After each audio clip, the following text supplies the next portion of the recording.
বাঙালি জাতির স্বপ্নদ্রষ্টা বঙ্গবন্ধু শেখ মুজিবুর রহমানের সুযোগ্য কন্যা জননেত্রী মাননীয় প্রধানমন্ত্রী শেখ হাসিনার দূরদর্শী নেতৃত্বে বাংলাদেশ আজ সম্ভাবনার বাংলাদেশে রূপান্তরিত হয়েছে এবং ক্রমশ সমৃদ্ধি ও উন্নতির দিকে এগিয়ে চলেছে। তবে আজকের এই সম্ভাবনার বাংলাদেশে পৌঁছতে যে দীর্ঘ পথ পাড়ি দিতে হয়েছে তা জানার জন্য একটু পিছনে ফিরতে হয়। 1947 সাল দ্বিজাতি তত্ত্বের ভিত্তিতে ভাগ হল ব্রিটিশ ভারত, তৈরি হল ভারত ও পাকিস্তান। কিন্তু পাকিস্তান দুটি খণ্ডে বিভক্ত, পশ্চিম পাকিস্তান আর পূর্ব পাকিস্তান। বহু জাতিসত্তা নিয়ে গড়া পাকিস্তানের মাত্র 6% মানুষের মুখের ভাষা ছিল উর্দু, আর 54% মানুষের মাতৃভাষা বাংলা। কিন্তু তারপরও 1948 সালে রেসকোর্স ময়দানে মোহাম্মদ আলী জিন্না ঘোষণা দেন উর্দুই হবে পাকিস্তানের একমাত্র রাষ্ট্রভাষা। 1952 সালের 21 ফেব্রুয়ারি সকাল থেকে ছাত্ররা এসে সমবেত হতে থাকে ঢাকা বিশ্ববিদ্যালয় প্রাঙ্গণে, আর ভাষার দাবিতে স্লোগান দিতে থাকে। কিছুক্ষণের মধ্যেই ছাত্ররা 144 ধারা ভেঙে রাষ্ট্রভাষা বাংলার দাবি নিয়ে পূর্ব বাংলা আইন পরিষদের দিকে রওনা হয়। হঠাৎ গুলিবর্ষণ শুরু করে পুলিশ। ঘটনাস্থলে শহীদ হল বরকত, রফিকুদ্দিন আহমেদ এবং আব্দুল জব্বার। হাজার হাজার সাধারণ জনতা ঢাকা মেডিকেলের সামনে জড়ো হতে থাকে।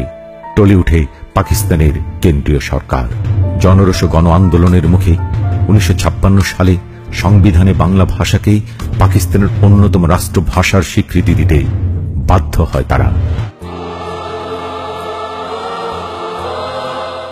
যুক্তফ্রন্ট ক্ষমতায় এলেও তা কেড়ে নিল, জারি হল সামরিক শাসন। আবারও প্রতিবাদ বিক্ষোভ। মুক্তির সনদ 6 দফা দিলেন শেখ মুজিব।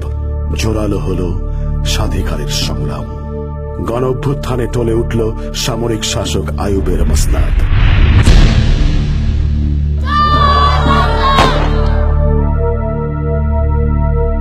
নির্বাচনের প্রতিশ্রুতি নিয়ে আসলেন ইয়াহিয়া। নিরঙ্কুশ বিজয় পেলেও ক্ষমতা হস্তান্তর নিয়ে চলতে থাকে টাল বাহানা। এবার বাঙালি আপোষহীন।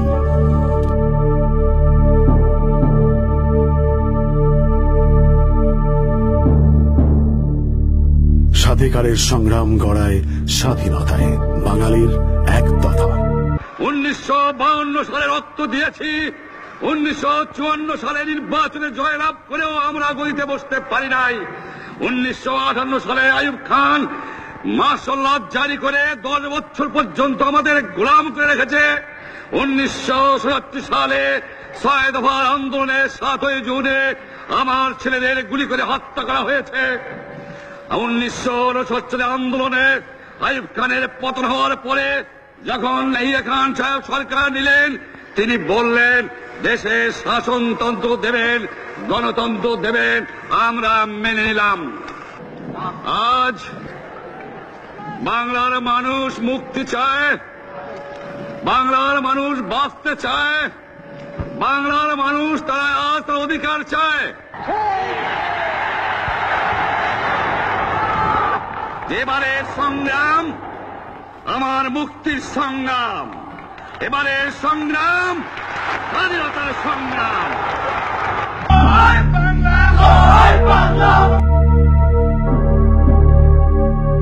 কিন্তু মেনে নেয়নি সামরিক জান্তা, বেছে নিল গণহত্যার পথ।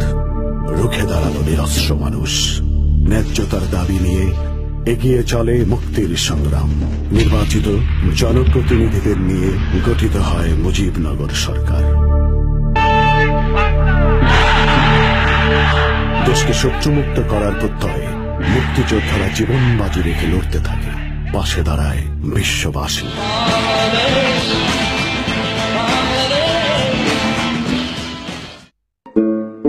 একের পর এক গেরিলা আক্রমণ।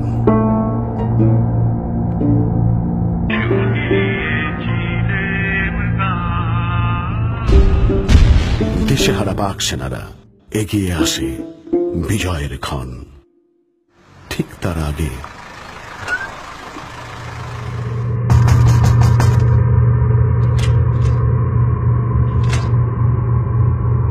বুদ্ধিজীবীদের হত্যা করে পাক বাহিনী আর তাদের দোসর আল বাদর।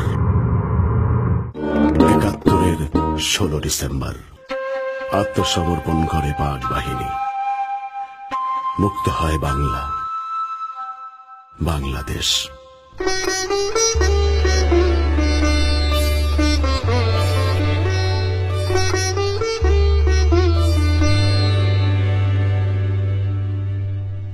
যুদ্ধ বিধ্বস্ত একটি দেশে তখন আরো নানা অস্থিরতা আর নৈরাজ্য, আর এসবের মধ্যেই জনপদে হানা দেয় দুর্ভিক্ষ। সামনে তখন বিরাট সব চ্যালেঞ্জ, নেই অর্থ, নেই শস্য, নেই যোগাযোগ ব্যবস্থা, বন্দর বিধ্বস্ত, প্রয়োজন জনগণের পুনর্বাসনের। কূটনৈতিক কারণে খাদ্য সাহায্য দেবে বলেও ফিরিয়ে দেয় পশ্চিমা শক্তি। আমরা বাংলাদেশের মানুষ, আমার মাটি আছে, আমার সোনার বাংলা আছে, আমার পাট আছে, আমার চা আছে, আমার ফরেস্ট আছে, আমার মাছ আছে, আমার লাইভ স্টোর আছে। যদি ডেভেলপ করতে পারি ইনশাআল্লাহ এই দিন আমাদের থাকবে। ভাইরা, আমি জানি আমি শ্রমিক প্রতিষ্ঠান করতেছি, আপনাদের প্রতিনিধি নিয়ে ইন্ডাস্ট্রি ডিপার্টমেন্ট, লেবার ডিপার্টমেন্ট, শ্রমিক প্রতিনিধিরা বসে একটা প্ল্যান করতে হবে। জাতির পিতা বঙ্গবন্ধু শেখ মুজিবুর রহমান মনে করতেন, একটি দেশকে উন্নয়নের দিকে এগিয়ে যেতে হলে কলকারখানা এবং প্রযুক্তিকে অগ্রাধিকার দেওয়া প্রয়োজন।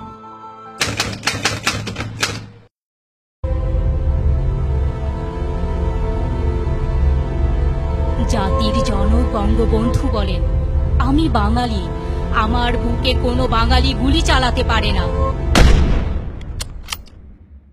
তারা কারাগারে অন্তরীণ জাতীয় ৪ নেতাকেও রেহাই দেয়নি। বাঙালি স্বাধীনতাকে নস্যাৎ করাই ছিল এই হামলার মূল লক্ষ্য। দেশের মুক্তিযুদ্ধের চেতনাকে স্তব্ধ করে দিতে চেয়েছিল। ১৯৮১ সালে বঙ্গবন্ধু কন্যা শেখ হাসিনার স্বদেশ প্রত্যাবর্তনের মধ্য দিয়ে শুরু হল মুক্তিযুদ্ধের চেতনা পুনরুদ্ধারে দুর্বার আন্দোলন। বঙ্গবন্ধু কন্যা শেখ হাসিনা এবং শেখ রেহানা ১৯৭৫-এর ১৫ আগস্ট বিদেশে থাকায় প্রাণে বেঁচে গিয়েছিলেন। শেখ হাসিনা দেশে ফেরার পর থেকেই তার প্রাণনাশের চেষ্টা চালানো হয় নানাভাবে।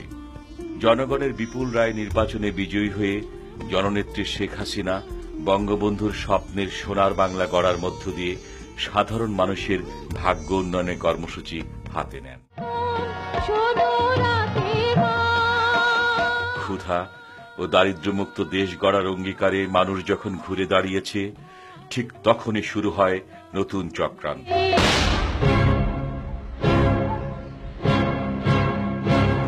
বাঙালির সংস্কৃতি ও ঐতিহ্যের উপর আঘাত হানা হয়। ২০০১ সালে রাজনৈতিক পট পরিবর্তনের পর এই হামলা আরো তীব্রতর হয়। ২০০৪ সালের ২১ আগস্ট জননেত্রী শেখ হাসিনার নেতৃত্বে রাজধানীতে র্যালির আয়োজন করা হয়। মানুষের এই উপচে পড়া সমাবেশের শেষ মুহূর্তেই ঘটে যায় নারকীয় তাণ্ডব।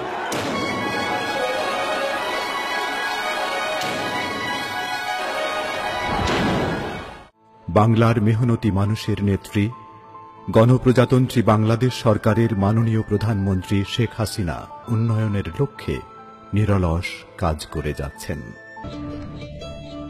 When I was elected president of my party, I took initiative to build up this country as a poverty-free country. For economic growth, we need energy, we need investment, but we are very much careful about it. Development should be sustainable. ৬ মে ২০১৫ জনগণের প্রত্যক্ষ ভোটে ঢাকা দক্ষিণ city কর্পোরেশনের প্রথম mayor নির্বাচিত হন মোহাম্মদ সাইদ খোকন। ঢাকাবাসীর হক আমার উপর একটু না, অনেক অনেক বেশি। তাদের সন্তান হিসেবে আমি এই হক আমার জীবনের বিনিময় হলেও আদায় করব ইনশাল্লাহ।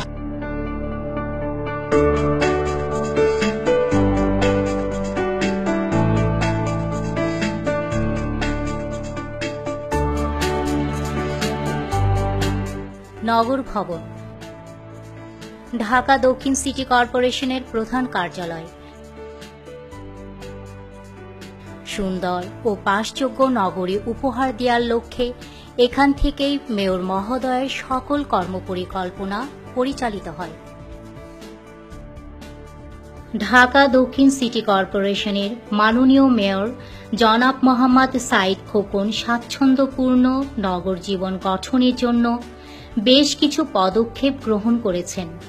এর মধ্যে রয়েছে পরিচ্ছন্ন নগরী, মশক নিয়ন্ত্রণ ও স্মার্ট ঢাকা বিনির্মাণ।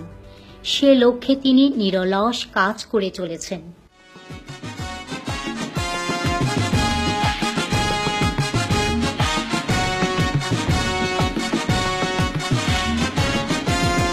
পূর্ব দিগন্তে সূর্য উঠেছে, রক্ত লাল রক্ত লাল রক্ত লাল, জোয়ার এসেছে সমুদ্রে, রক্ত লাল রক্ত লাল রক্ত লাল। পূর্ব দিগন্তে সূর্য উঠেছে, রক্ত লাল রক্ত লাল রক্ত লাল, জোয়ার এসেছে সমুদ্রে, রক্ত লাল রক্ত লাল রক্ত লাল। আগুন ছেড়ার হয়েছে কাল, হয়েছে কাল, হয়েছে কাল, হয়েছে কাল।